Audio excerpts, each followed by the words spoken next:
on policy, on issues and ideas, and how they may impact the various aspects of our lives. Thank you, guys. Thank you, Parag, over to Professor. you. Thank you very much, Professor. And if I can just kind of take the thread from there, and Rick, no better person than you probably to even understand this, right? That this series from IAGB is all about taking important issues. And when we take normally important issues, more often than not, they are very uncomfortable for some people here and there, right? It's kind of the nature of the country, nature of the politics, nature of the world right now, really, right? So, having said that, to all the audience there, we have Rik Mehta, Dr. Rik Mehta, I should say. And Dr. Mehta, if I can take the liberty and call you Rick, I hope that's fine. Please do. Please All do. right. Wonderful. Thank you, Rick. Dr. Rik Mehta right now needs no introduction in Indian American community.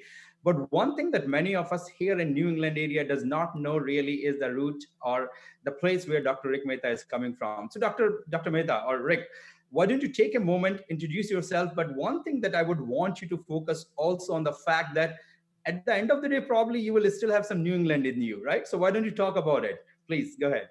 Absolutely. Well, first, let me just open up by saying thank you so much for having me today.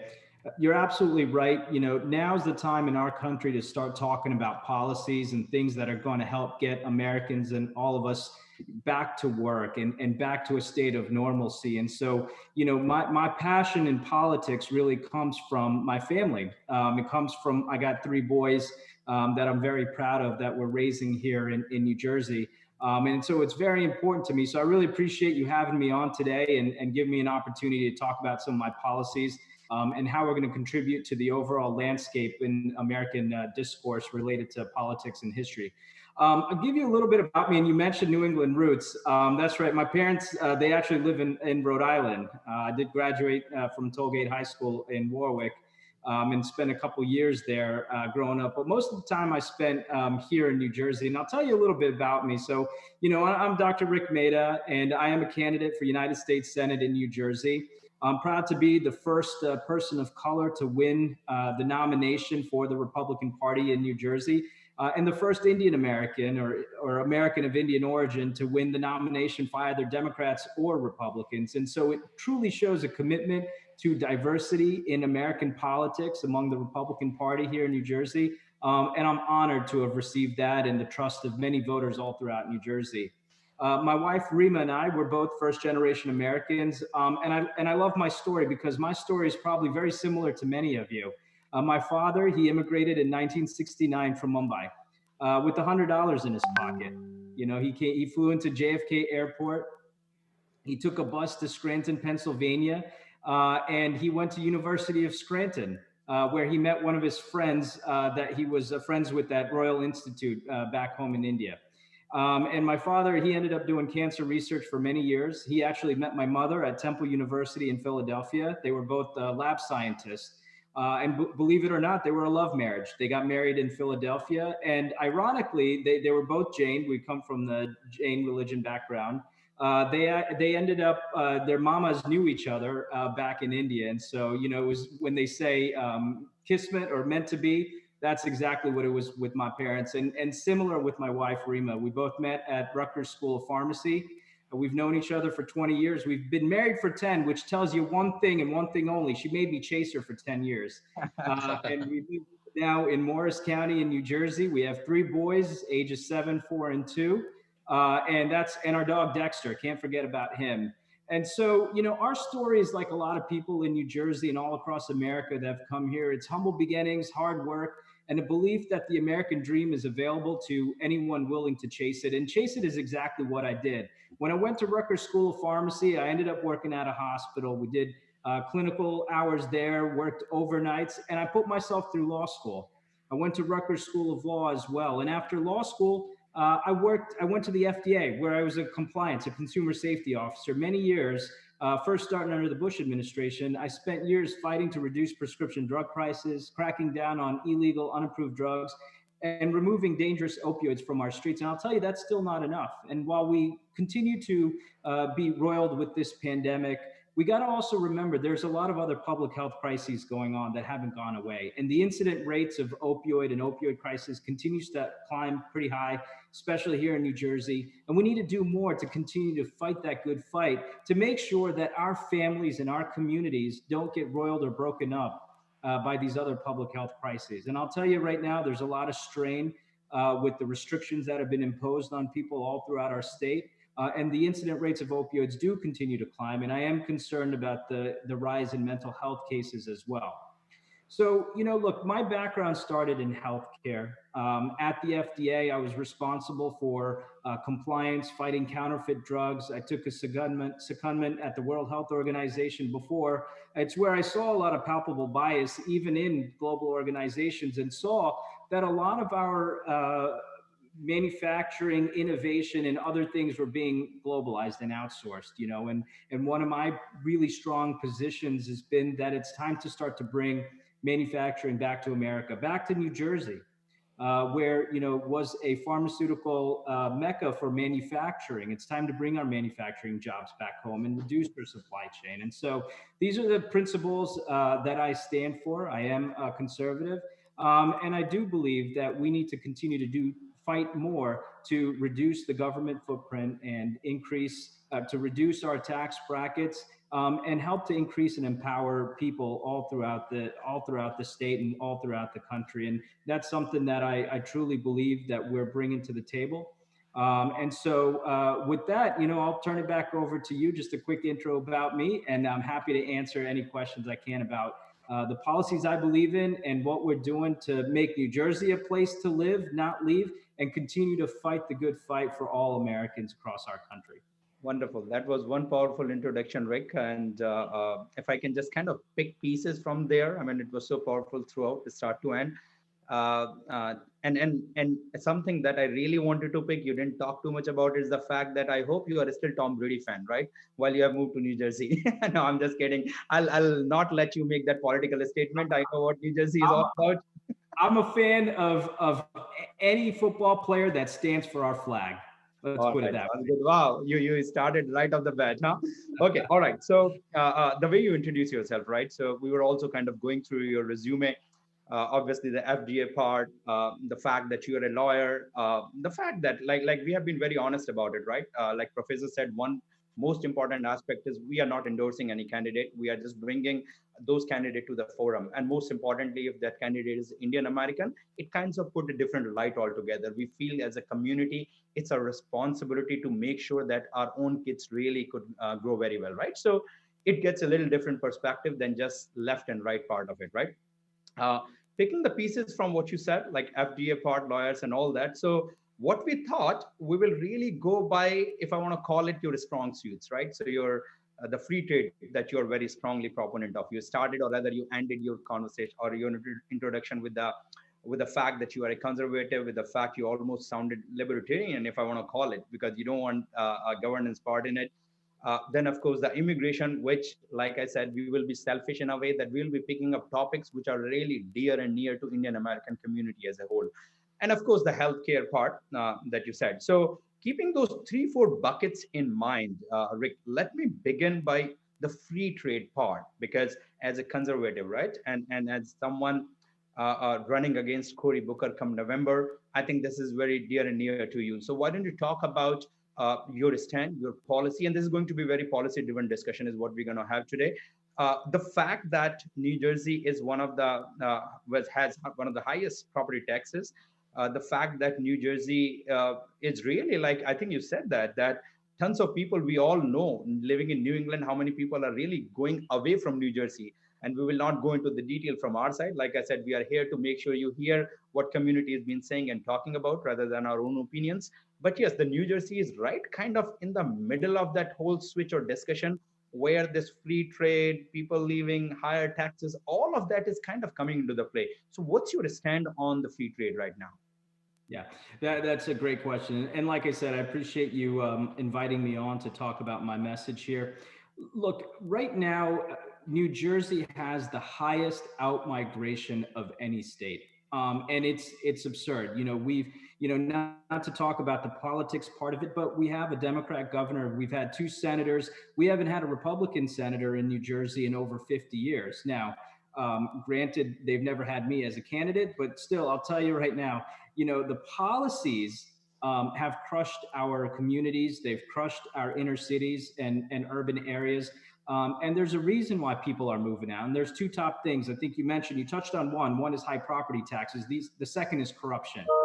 You have too many insiders that are governed by special interests. Cory Booker is no different. He's taken hundreds of thousands, if not millions of dollars from pharmaceutical companies and others.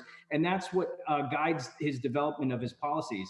I am a biotech entrepreneur. I've started my own small businesses. I'm not a career politician. So when I come to the table of my candidacy, it's because I'm coming from a place where I want to bring family values back to Washington.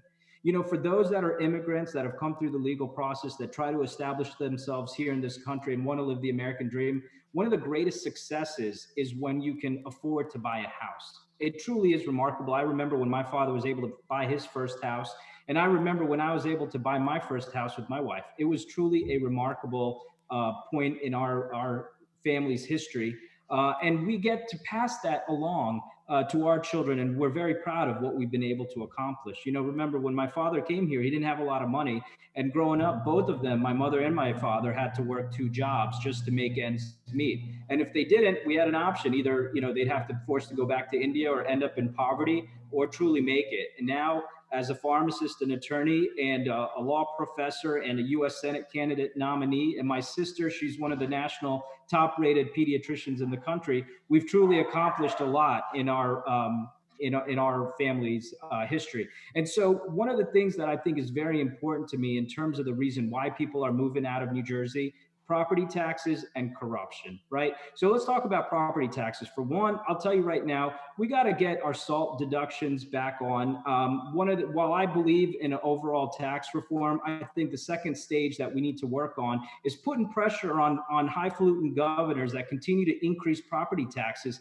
Our governor in New Jersey, his response to everything is to increase taxes. If the other day he increased taxes on health insurance in a pandemic.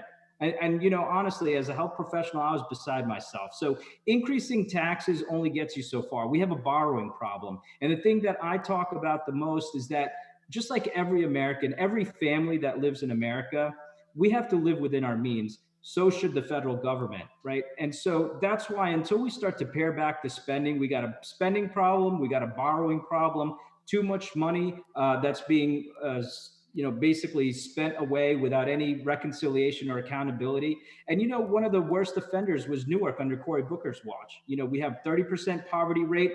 Just today, in an article published by the First Lady of the governor, of the First Lady of New Jersey, the governor's wife, talked about the high infant mortality rates. Now, myself, who I'm a former public health official, former deputy director of the health department in DC, one of the key programs I worked on was infant mortality, and that disproportionately affects the Black community, and nobody's talking about that. And New Jersey has one of the highest infant mortality rates in the country, equivalent to many low-income third world countries.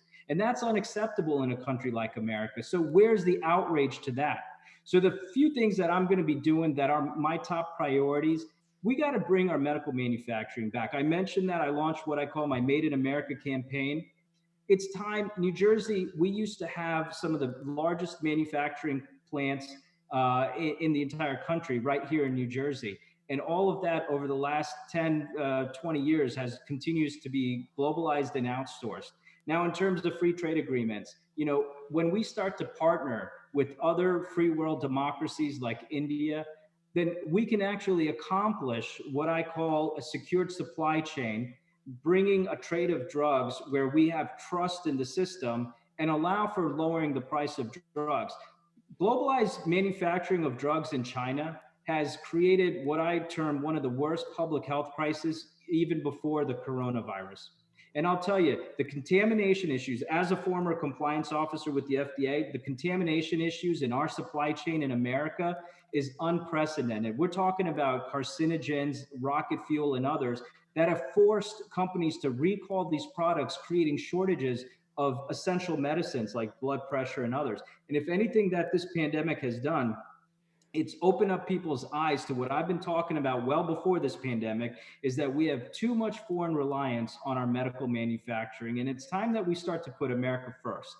Got it. So fair point, Rick. But one of the things that we keep saying on this community chatter that we have built on is that we want to take a deeper dive rather than just the highlights, right? So I'll tell you what I mean by that. So uh, the question on the free trade part, right? So let me ask you brutally in a very simple black and white way, right? So are you in for what President Trump is suggesting in terms of just and rather let me not use the words from my side, but what you keep on hearing and reading about it, right? So be it replacing the NAFTA and then going and suddenly now putting the tariffs back on the aluminum coming from Canada. So I want to make sure I understand your position on that, right? So what's your take? Or and you can go as far back as 2016. I mean, were you okay in just kind of scrapping TPP entirely? I mean, there it was not just a trade implication. I mean, what we have realized 3 years down the line, it actually resulted into a geopolitical implication as well, right?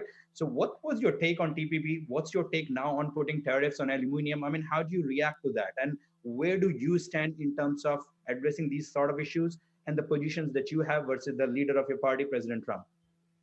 Right. Well, I'll tell you right now, I mean, for years, and without getting too into the details about this, because there's a lot to unpack here, Prague, I think that what we need to focus on is the fact that America has been taken advantage of when it comes to a lot of these trade agreements. So I do believe that the president was correct that NAFTA wasn't working for us for many reasons and for a long time, right?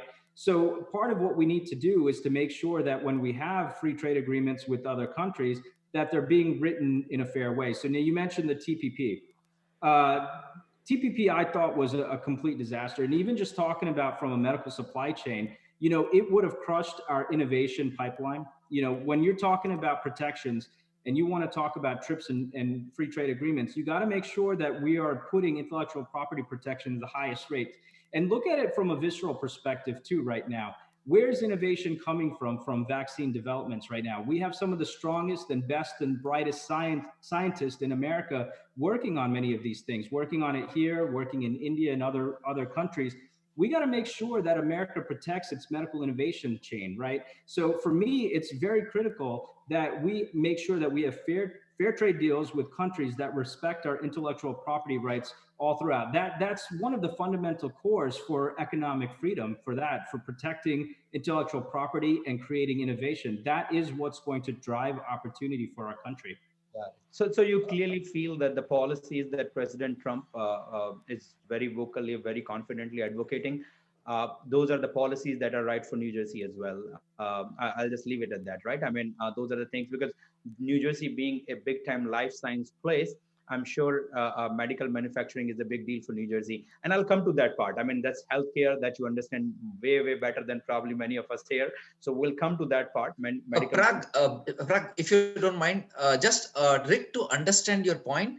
So, because I felt you did not really address the tariffs issue, are you in favor of tariffs or you are not in favor of tariffs? Well, let's be more specific. Tariffs for whom and tariffs for which country and from where? Well, free trade, do you want to differentiate free trade when we are discussing a country specific, or free trade is a free trade? Right. So again, that's what I'm talking about. So when you're talking about free trade with other democracies, then I don't think that we need to be focused on the tariff part. Then it should be continuously be free trade. But we have to continue to respect that free trade respects the rules that are governed by the agreement of the free trade. You have free trade, but then you have agreements, right? And the agreements, that's where the devil's in the details. And that's very important. So those countries that continue to either devalue their currency or take advantage of American workers or continue to take advantage of America or impose their own tariffs on us, that I think is very important that we continue to fight back against that. So we are just talking China and the rest of the world, right? Because I believe rest of the world is democracy. So you believe that with the rest of the world, you are fine, no tariffs. Advantage of us. Mm-hmm. So let me flip Professor's point. Very good point, actually, because sometimes it feels like a lot of things are political in nature, right? So I mean, let me put it this way, that knowing that New Jersey is a blue state, and by the way, you can talk about New Jersey, we completely understand because we are a deep blue state, right? We have some of the similar situations, good or bad, if you look at it. You also spoke about the property taxes.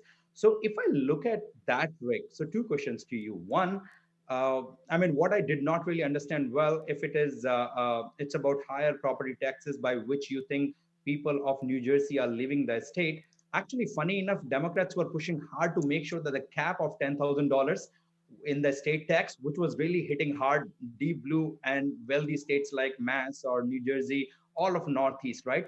So, I mean, were you in favor of reducing that cap, or are you okay with kind of keeping that cap? Well, that's what I was talking about before. So New Jersey has one of the worst and highest property taxes in the country. So having a deduction cap having a cap that doesn't allow us to deduct those taxes from our federal taxes, the salt and local taxes, the state and local taxes, the salt deductions are very important for New Jersey families right now. But the reason they're important is because we have governors that keep increasing the property taxes all throughout the state without accountability for where those taxes are going. So again, when I get to the US Senate, one of the important things we're going to have to continue to fight for is potentially increasing the cap or removing the cap, with maybe a deal with states that continue to lower their property taxes. You know, right now we got to continue to fight for New Jersey families for that. And I think there's consensus all throughout the state that New Jersey has been hit the hardest on that tax reform, specifically because we can't deduct these high property taxes set by governors. So it's going to be a two-prong approach. One of those prongs, like I said, is within what my realm will be when I get to Washington from a federal level, which would be second wave of what tax reform could be, especially for those states that have high taxes. But right now, look, we can't look at all of this in a vacuum either, right? The other piece of this is that we are in a pandemic. There are stimulus bills that are being written and money that's going to be outsourced to states in order to continue to, for people that are unemployed to continue to live. What I'm most concerned about is what's going to happen to mortgages as we come down the pike, right? Especially for states that have high taxes. So everybody's going to have to tighten their belts. And I think that the federal stimulus money should have provisions in there to force governors to reduce tax brackets before accepting some of that federal money. And that's something that I would continue to fight for. So it's going to be a two-pronged approach. Again, states will have to work hard to continue to lower their tax brackets, but the federal government, and my role in the US Senate is continue to represent the people of New Jersey that currently need those deductions, and continue to force governors to reduce their tax brackets and live within their means. I actually really like the way you are walking the fine line of being a conservative and running in a blue state. It's really amazing. So from that angle, Rick, we just cannot not go back to what President Trump just released last night, right? So what's your take on that? I mean, isn't it sort of against the whole Republican principle or conservative principle to what we are talking about, spending is spending is spending? Well, but let me tell you mention one thing, because we can't look at these things in a vacuum. First thing and foremost, New Jersey is not a blue state. It's purple at best. Okay. We have 1.3 million Republicans that are registered, 2.2 or 2.4 Democrats, but the unaffiliated are just the same. And the reason why there's so many unaffiliated voters in New Jersey is because, for one thing, they want someone who puts policy over politics, someone who represents the state and the interest of the people. And I think that's very important, right? This is the reason why we've had Republican governors and why Republicans have won statewide races in the past. I myself have been endorsed by Governor Chris Christie, as many of you know. He is a Republican who's won a statewide race in New Jersey. So, there is this misunderstanding that New Jersey is a blue state. So wanted to clarify that first. Second, look, we're in a pandemic. All bets are off. Things are different. The landscape is different. In New Jersey, we have one of the strictest controls that the governor has imposed. Now, I, as a former public health official, and again, this is where, smart people can differ. I don't believe the science supports the restrictions that the governor has imposed. I think that we need to be writing roadmaps back to recovery, roadmaps back to getting people back employed. I do think that the president was frustrated with the inaction of Congress, and we're talking about silly things. We're not talking about how much overall funding But when you have stimulus checks that are written that encourage people to stay home rather than get back to work and force governors to have maps, in New Jersey, we have no roadmap for getting back to reopening. Now, many of you may have seen that there's a particular gym that's been all over the news, the Attilis gym, who's defied the governor's orders for reopening. Now, I've been there. They can do a reopening of their gym in a safe and effective manner. You know, it's unprecedented why the governor has imposed such restrictions. So now I'll tell you what one thing that's really important though. It's crushed. Small businesses have continued to be crushed, and this disproportionately impacts many of the immigrant communities that have come here, that have started small businesses beyond just Indian Americans. I was in the Spanish, Hispanic neighborhoods, Black neighborhoods, you name it. Many of them are small business owners that have not gotten any advice or rational thinking from the governor's office on how they're going to reopen. So many of them are home. They're forced to take stimulus money. Many of them want to get back to work. They've put their blood, sweat, and tears into building these businesses. I know my father-in-law is one of them. 20 years ago, he was an engineer, to digress a little bit, and he started a food business with my mother-in-law. Now became a well-known Indian food business all throughout the country. You may have heard of it. It's called Jain Foods. And so even he has taken a hit over the last few months because of the fact that indoor dining and restaurant business has completely been quashed and in fact, the governor was talking about reopening at the last minute, pull the rug. Now, when you pair that back, New Jersey has had one of the highest mortality rates out of any state. And half of that mortality was in long-term care facilities and nursing homes, of which the governor had absolute control and jurisdiction over.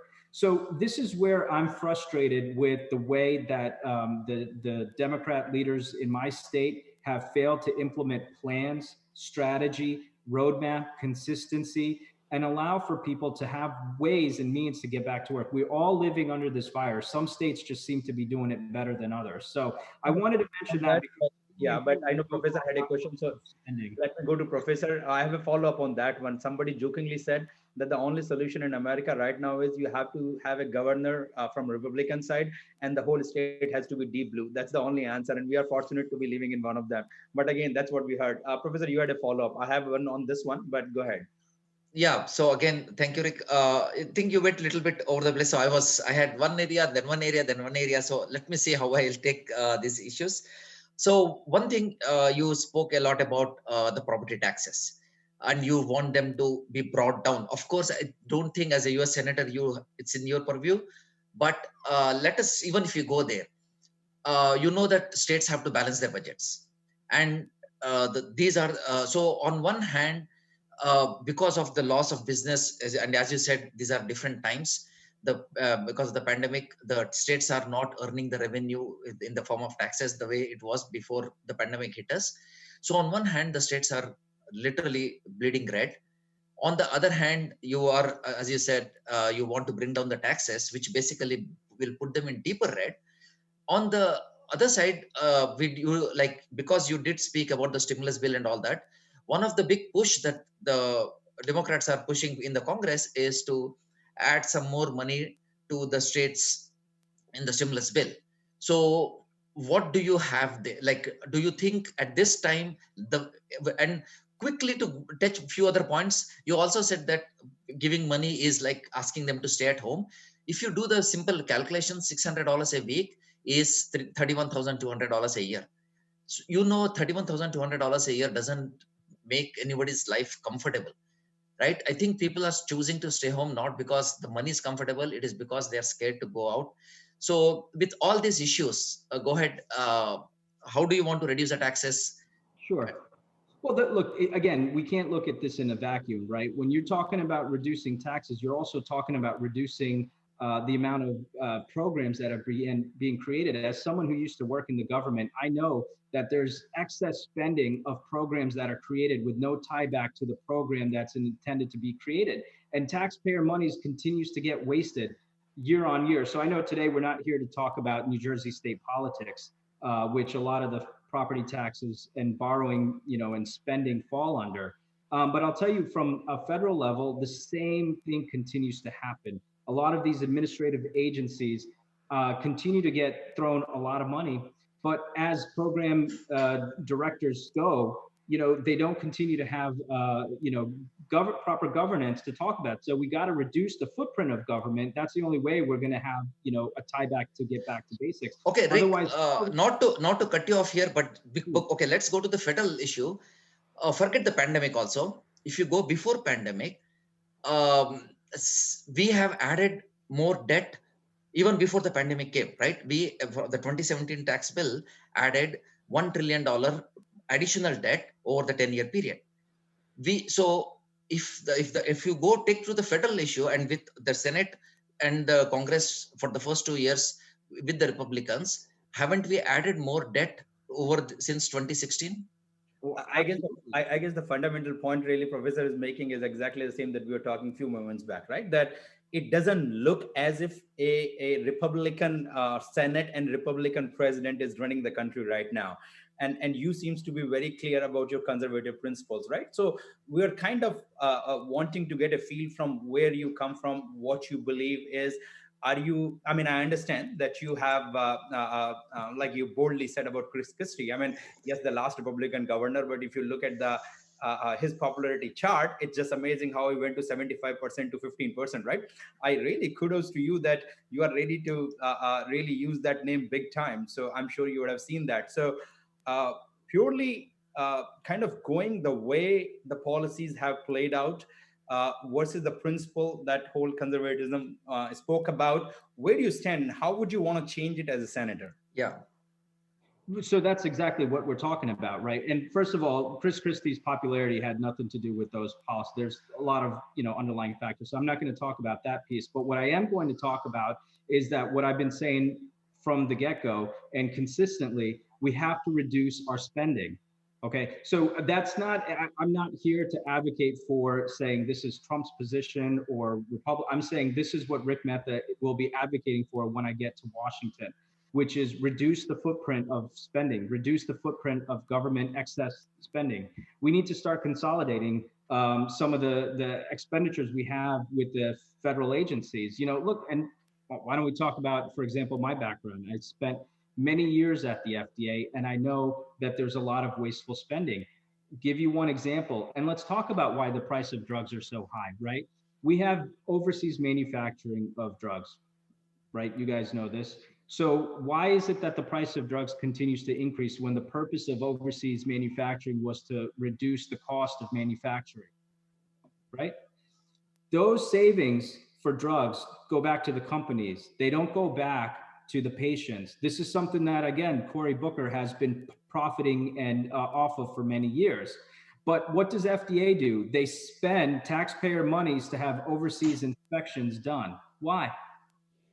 Why do we have that when you clearly have, medicines that can easily be made in this country? So that's just one example viscerally to show China makes our 80% of our drugs, our active pharmaceutical ingredients. We used to make that here in New Jersey, and our taxpayer dollars goes to fund field inspectors that go to overseas inspections for these companies. Now, there's got to be some accountability. There's got to be a push to bring not just now, let's talk about the hundreds of thousands of jobs we've lost too over the years, right? So there has to be sort of a give and take in this process. Now, I'm not saying let's open up our pocketbooks. And this is one of the reasons why the Republican leadership in Washington was pushing for a lower dollar amount, because many of, and look, I think a lot of it is politically driven. And I'll give you a quick example, like especially in New Jersey, but they're pushing to make sure that our businesses can reopen, so that there's a plan, so that our schools can reopen. It really doesn't make sense how New Jersey, we just finished our primary, how you can have a completely vote by mail system that was imposed on us by executive order, not even through the legislative process, where people could not go to the polls to line up to vote, a fundamental right of every American, of any democracy, right, to go and vote in the process that you understand many people were disenfranchised out of their vote because of this process. And yet you can line up at a big box store, and go to the cash register. So the hypocrisy is palpable. This is what I think the Republican leadership is pushing back on. This is what I would push back on when I get to Washington. Again, it's not about saying you can't have any spending or money shouldn't be going to people. I think that the president did the right thing by passing an executive order to make sure that people continue to get their money for those that are unemployed, and some tax deferrals. But it's got to be done in a meaningful way.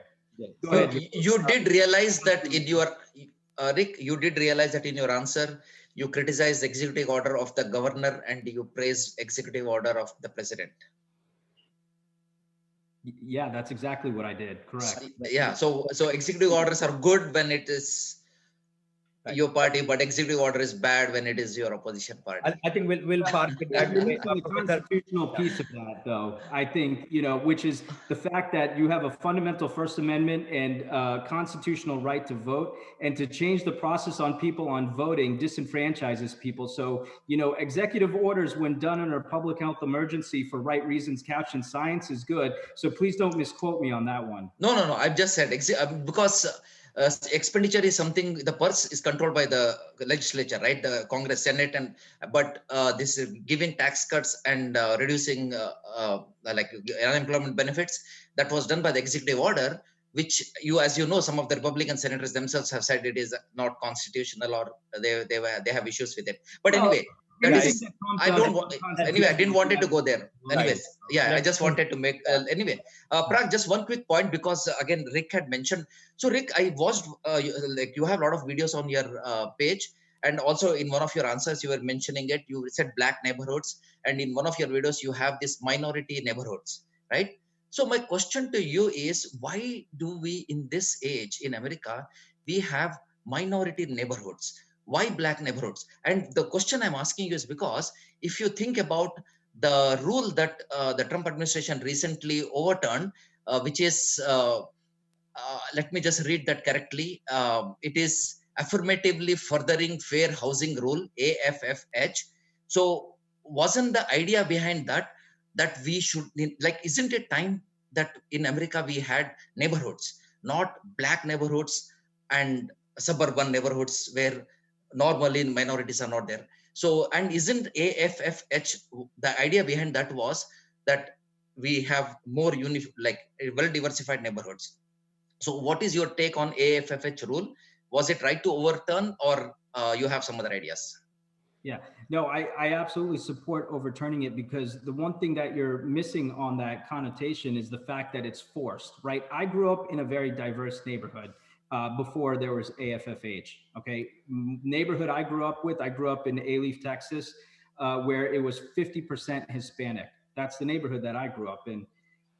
This is where I don't agree with the policies at all. And if you look at the urban areas right now, they continue to struggle as well, right? We need to protect our suburbs. Living the American dream means being able to afford going into communities that are diverse, okay? But forcing the hand of diversity doesn't work either. In fact, it disproportionately affects minorities from being able to move out into those suburbs where we want, different communities. So I do support that, AFFH, repealing that. I do think that, under Biden's plan and bringing that back, it's going to be devastating. I don't think that the cost involved with that and development should be controlled by local housing areas and communities. What you're basically doing is taking the control out of local communities and giving it to the federal government. I think you made it clear. Your position was very clear on your website, right? So I'm purposely jumping in right now because I know we all are very passionate, especially about the pandemic time, and continue to talk on the economy side. So let's switch a bit, right? And because you also spoke at length about the medical manufacturing. And I'll put it this way, and I don't want to debate the data here and all that, but I was surprised, Rik. So I have been also reading a lot about it, right? Especially India, with a lot of vaccine capability and capacity that India has, China has. And I know one of the big thing for you was that you want to make sure that people can see where your medicines are coming from, right? But when you take a deeper dive into the data, 70% of medical manufacturing for the American usage is happening right here locally. So I don't have the data exactly which state are better than New Jersey or Massachusetts, which seems to be a big life sciences hub. At the same time, Germany, Switzerland, US are actually way ahead of China. So it seems to me it's as if that it's a very political statement to make that China is supplying all these things. The PPE question as well, right? I mean, the problem of PPE was not really China driven. I mean, there was a 40-fold increase just in the United States, and I'm not talking the rest of the world. So it seems that all these issues has a lot of political feel to it rather than the reality. If you just dip deeper into the, Yeah, if you take it let's a little bit deeper, go yeah, at let's deep the dive points. into that because I think you're sitting on some misinformation. The supply chain for manufacturing of drugs is very, very intricate. Okay. There are places that there's repackaging, distribution, manufacturing happening all throughout the world. The core ingredients, the building blocks of drugs, which are called active pharmaceutical ingredients, you can't have a drug without that. Right. More than 80% come from China or India. Many come from India too, but a lot comes from China.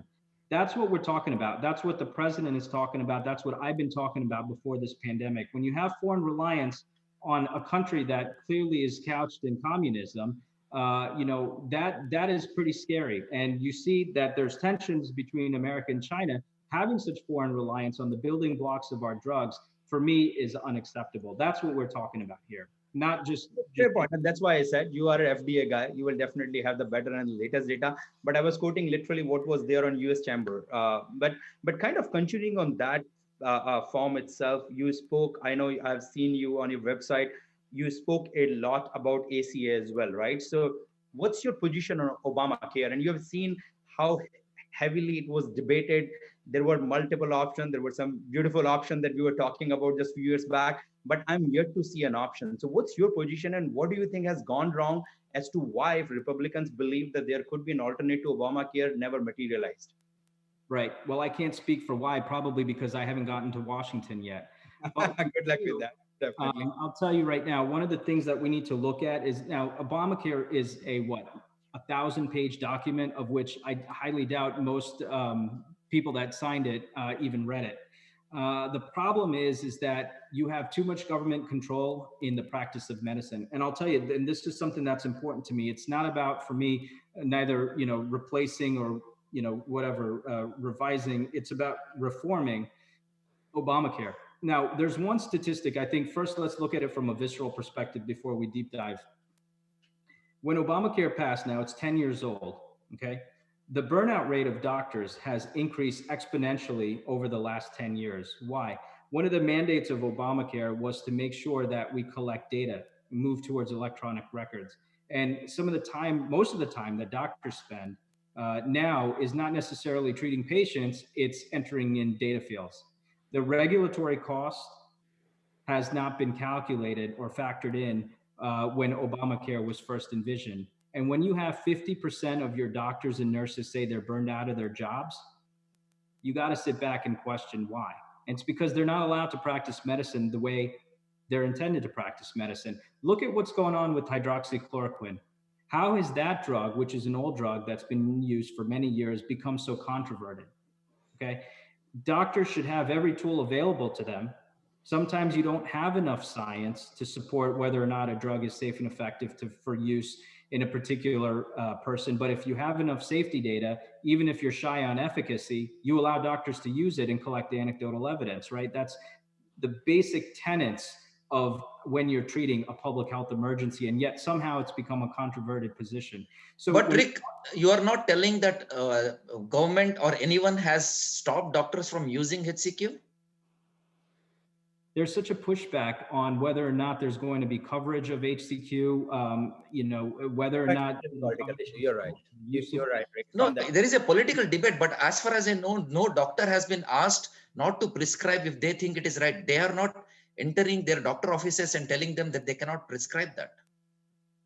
No, actually what they're saying is that they may not have coverage of it. So it's in essence becomes an access issue, does it not? I have not heard, but I may be wrong. That's fair. That's fair. That's how it became an issue on that sense. You know what? Keeping the time check also in mind, Rik, and then there are before we switch to other policies, there are a couple of more points we wanted to take your opinion with. one of the most important reason, obviously, you are here is because you are an Indian American, a rising star in the community, right? So why don't you talk a little bit, and it could be a nice break from this back and forth on where we stand and all that. Why do you think the New England Indian American community should come forward and support you? Like, you heard Professor talking about pushing you back on few pointers. You heard me giving data points. And we are doing nothing but our job of kind of putting the viewpoint that kind of goes against the policies that you or President Trump is talking about, right? But talk to us, talk to this community as to why they should really forget potentially their alliances with the parties and alliance with the even state, and really go for first Indian American GOP primary winner from ever. I mean, with Mr. Sethi losing in Tennessee, now you are the only one in this whole cycle for us, right? So why should people forget their alliances with policies, with issue, with party, and really support you? Yeah. Well, look, I think fundamentally, first and foremost, you have to look at policies. I am proud to be the first Indian American to take the nomination for either Democrats or Republicans in New Jersey. But one thing I want to make sure, and this is very important to me as a political outsider, is that we, our communities and others that are minorities should become more involved in the political process. And I hope that if anything comes from my race, it's to encourage more young, youth that are minorities, of Asian descent, or Blacks and Hispanics and others, that there is room that, first of all, the Republican Party is a party of diversity. We've shown that because even in my own state of New Jersey, the slate of candidates, we have two Black Americans. One is a first generation Nigerian who's won the nomination. We have one of the most diverse slates, even compared to the Democrats, who have only one, I think, Asian American as an incumbent, and then of course Cory Booker. But we our have been talking about building more diversity, and as Ronald Reagan mentioned, about opening up the tent. And so we want to continue to encourage more youth to get involved in the political process, to be smart on the issues, to think about what it is that they stand for, think about what the policies mean, and then support our communities to have our children continue to get involved. And so, if anything, I think that's really important, to have fresh faces, bold ideas, those that oppose socialism, and those that truly want to be involved in understanding the American political system. It's a great and exciting time, and I hope that I can encourage and be a role model for our youth. I don't know, you are absolutely right. But let me also put it this way, right? When you look at the chart of New Jersey, and I mean, in the last senatorial race, I mean, if I remember correctly, the gentleman's name was Bob Hugin, right? So he spent his own $36 million. So, and in spite of that, he lost by probably 12 or 13 points, if I remember correctly, right? So it's a massive disadvantage that Republican Party start with. You are standing very firm on your policies. You are coming from a community that historically has not been very pro civic engagement.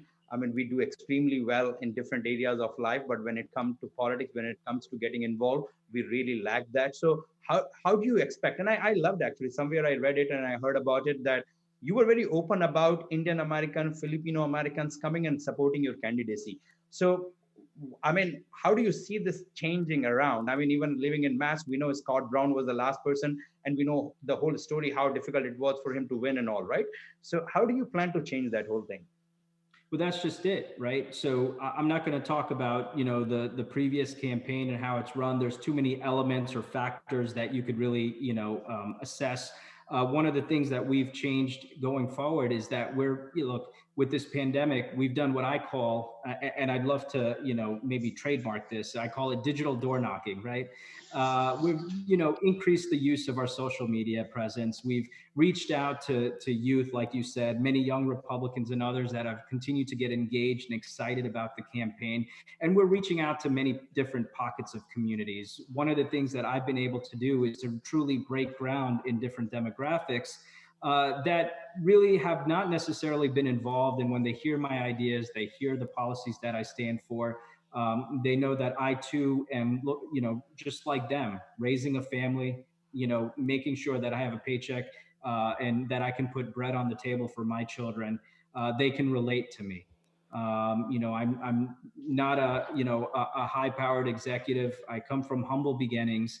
And like I said, when I share my story of how my father immigrated to this country, what we've had to do to make it to be successful, and to know that the American dream is alive and well for anyone willing to work hard for it, those are the things that I think can truly relate. And I'll give you a quick example. Last night I was at an event, and as I was driving home, I stopped by one of my favorite pizza places in my old college neighborhood. And the owner is a Lebanese American. You know, I was speaking to him. We've been friends for more than 20 plus years, and he's owned this pizza joint. And he told me, you know, he's like, Rik, I'm so proud that you're running and we support you. One of the reasons is because you truly understand, like me, what it means and when you've achieved success in the American dreams. It's very hard for those that have first immigrated here or first generations and others to really plant their seeds. And it takes a lot of hard work. And these communities truly appreciate and understand that there's no such thing as handouts when you're looking to achieve the American dream. And many of them have, and many of them are fighting to, and many of them will. And I've loved that I've become an inspiration for them. And I love that they are following my campaign. And many of them, like I said, New Jersey has a very large unaffiliated population. And it's these unaffiliated that decide that they're going to vote, maybe not always on policy, but who they like and who they can relate to and who they trust. And what I've done as the first person of color to take the nomination for the Republican Party is say, hey, that guy's like me. He looks like me. He's raising a family. I can relate to him. I like him. I'm going to vote for him. And that's what we're doing. Money can't buy that. Right. No, very fair. And I think I love the way I was wanted to, I was asking you to come out of that party line, take the middle path, but you were still very proud about your Republican roots or about your conservative policies. And I always say it this way, right? I mean, there can be, it's a whole session that we are planning to do, but like all said and done, and back in 2016, when President Trump said three things, right? In his mind, all trade is wrong, all immigration is bad, and the fact, I mean, if I can say it politely, that in his words, Muslim terrorism, right?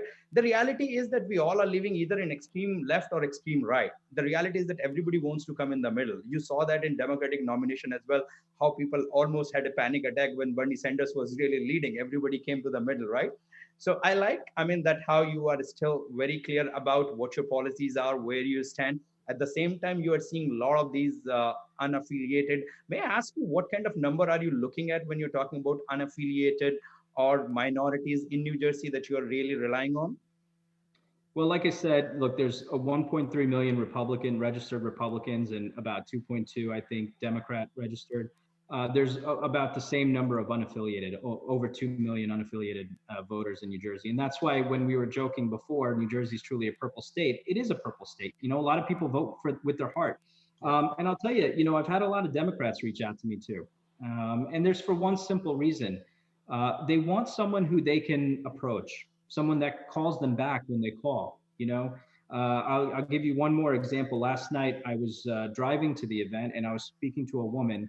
Now, she had a nonviolent federal offense 10 years ago. It was related to her drug use, that she got addicted on opioid medicine when she was 14 after a surgery.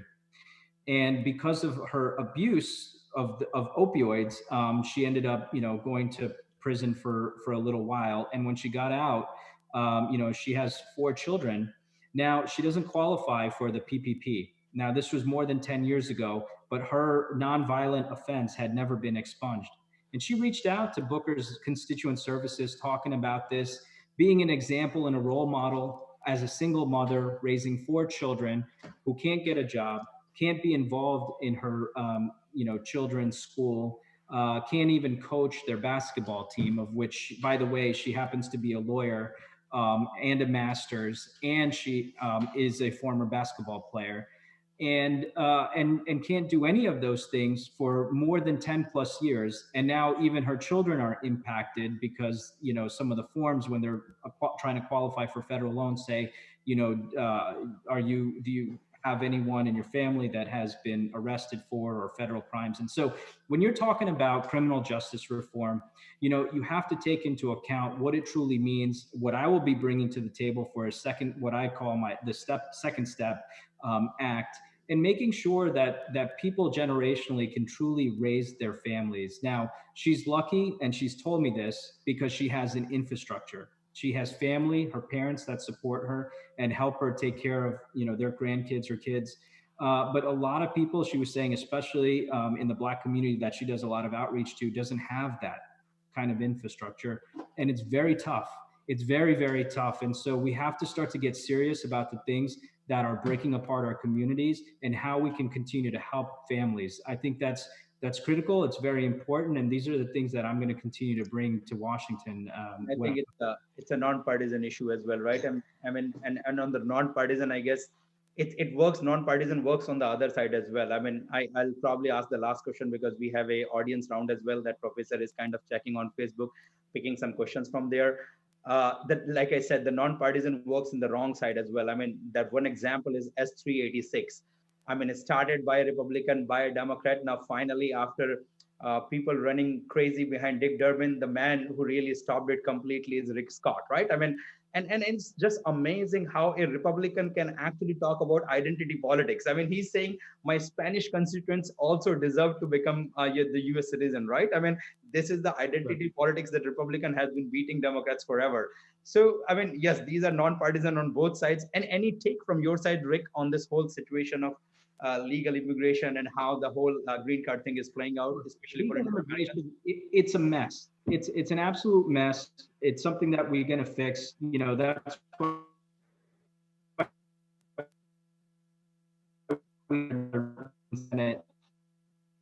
visa programs. We need to start to consolidate, get rid of the backlog, and get serious about what it's going to mean. We're in a place where right now, there's too many people that are getting opted out. Can you hear me? Yes, okay? We can hear you. We lost you for a moment, but you're fine now. Go ahead.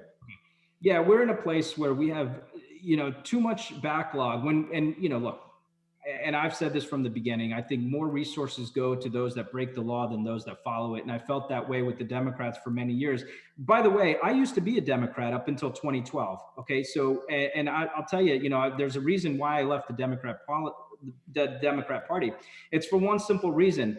They've become the party of socialism, not the party of progress. And this is one of the main reasons why Republicans have taken over that mantle that truly believe in diversity. And this is why Senator Mike Lee introduced S386. And I truly believe that we need to do more to reform the legal immigration process. When you have doctors that come to this country or nurses that come to this country and their children are getting opted out of having protection in their visa program because they've been sitting in queue for 10 plus years, there's something wrong with the system. And we need to fix that backlog while at the same time reducing the incentives that go for illegal immigration, right? So that's one of the drivers of innovation in our country, especially a state like New Jersey, when many people did come as high-skilled workers to create and drive that innovation. And right now we have a multitude of shortages of doctors and nurses. And so it's an area that's important to me. We have to reform our legal immigration system. There's never going to be one right or wrong answer, but I think fundamentally the determinants of why immigration is being used, that's something that shouldn't be forgotten about. It should be done with equality, without discrimination, and it should be done to continue to drive innovation. That's one of the things that's most important for me. Absolutely. And in our mind, Rick, it's not even idealism. Rather, I hate that word idealism. It's almost saying idealism of any era is ideally the cover story for the theft. There's nothing about idealism, right? So anyway, with that, before we move on, I mean, we are running very close to the hour, and we know we had borrowed really 1 hour from you. Professor, what our audience are saying? Can you pick up some questions, quick questions? Yeah. So I have some questions coming up there, and some of them are links. So I will do one thing, Rick, with you, like just few questions, because as you say, any questions there is so much to discuss, right? It's never a simple answer, but still I am calling it kind of a rapid fire. It's up to you. Like if you can give an easy yes or no or answer, it's okay. Otherwise, also I can understand. So I know on your website, the very first thing that you had was about that you are right to life person. So my question to you is, would you vote for a Supreme Court judge who would be highly inclined to overturning Roe v. Wade? So look, let's talk about this first. I would not base my choice of a Supreme Court justice on one particular case. I would base them on, because look, I mean, we see that with Justice Roberts. Thought he was a conservative judge, and I guess his true Bostonian came out. So I'll tell you right now, I will vote for a judge that truly has shown a consistency in their values, and I'll leave it at that. I I hear you. thought the Yeah. fun part, Professor, was just yes and no. So Rik, you just say yes and no.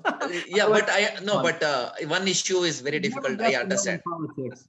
Yes, No I worries. understand. Right. No worries, Okay, no worries okay. at all. I completely respect that. Yeah.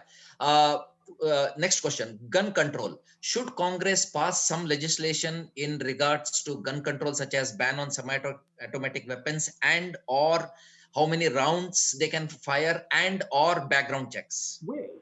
Where's the data that supports that that's going to actually curb people's propensity for violence?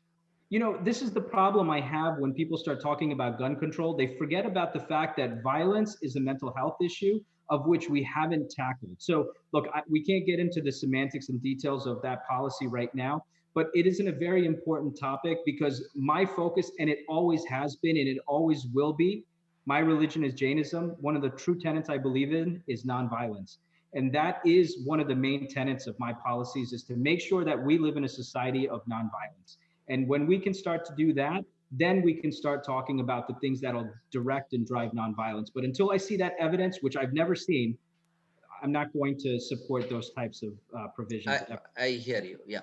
I think I need to wrap up. So just quick, WHO, because especially with your medical background, we are kind of walking out of it. You support it, or you want us to get back into WHO?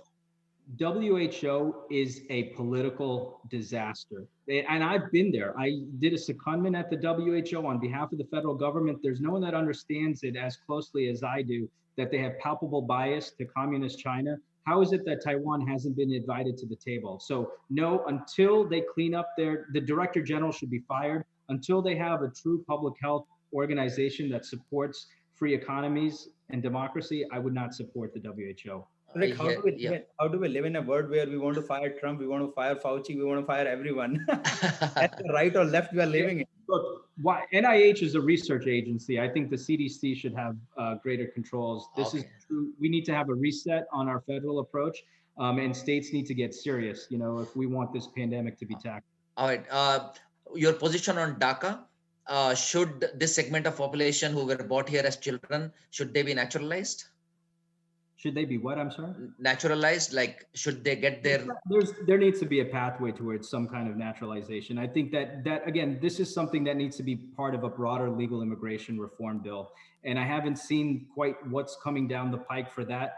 But, again, I think we need to focus on legal immigrants first before we start to, bring in the conversation about illegal immigrants. And one last question. We walked out of Paris Agreement. In general, what is your take on environment? You think we should be part of the global solution?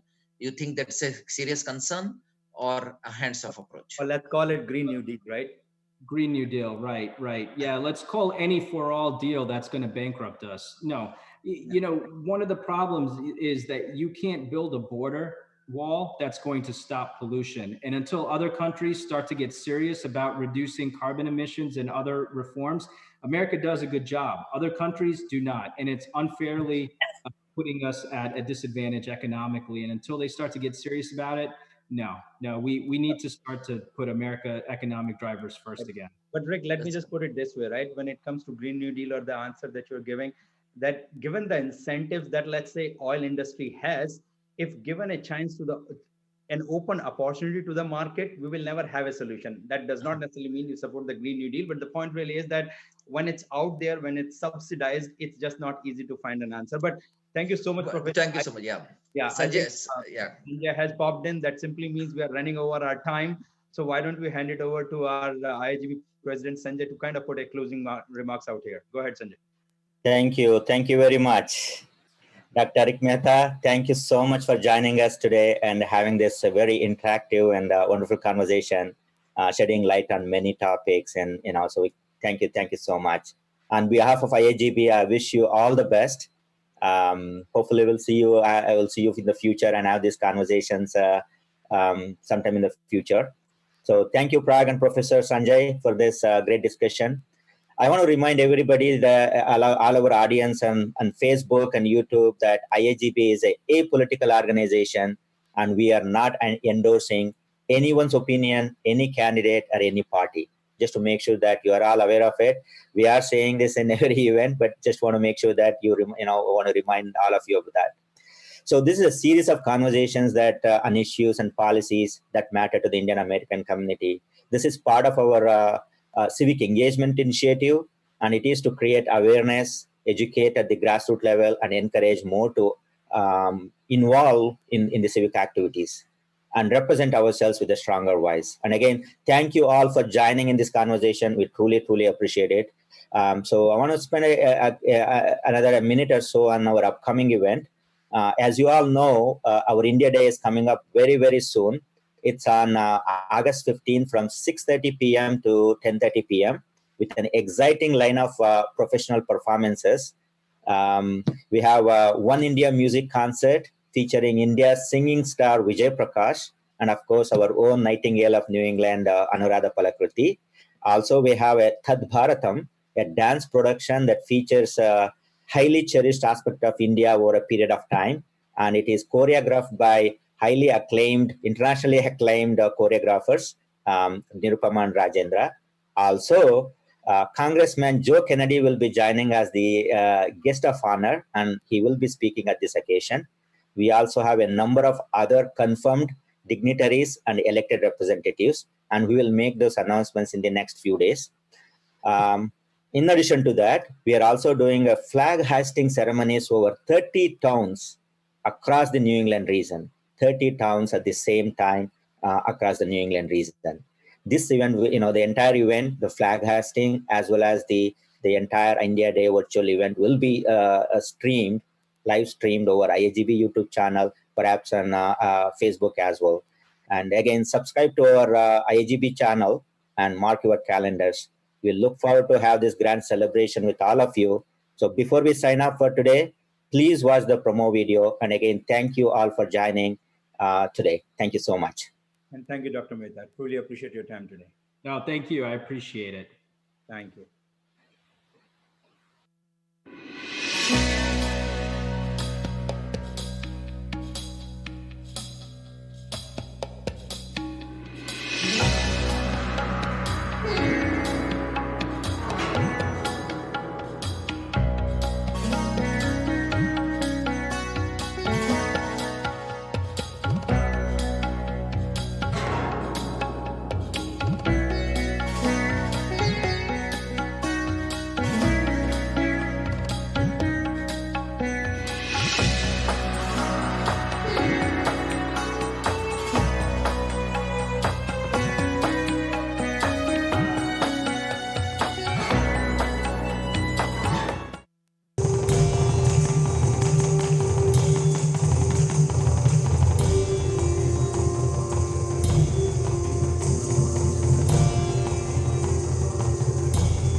किमपि रहसि वनसि वक्तुं वदने विवृते